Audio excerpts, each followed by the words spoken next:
Adam vətən üçün canından keçir, Qarabağ üçün canından keçir, adam 11 min manat qan pulunu ala bilmir, küçədə döyülür. Nə vətənpərvərlikdən danış? Kim mən onu danışdıra bilər? Kim deyə bilər get vətənpərvər ol?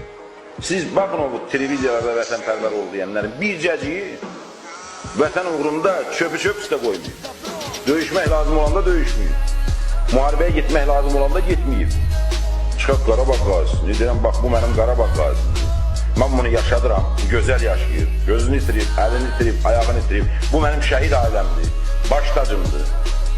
Gözümün üstündə yeri var, heç bir problemi də yoxdur. Balasının da problemi yoxdur, anasının da problemi yoxdur, həyat yoldaşının da.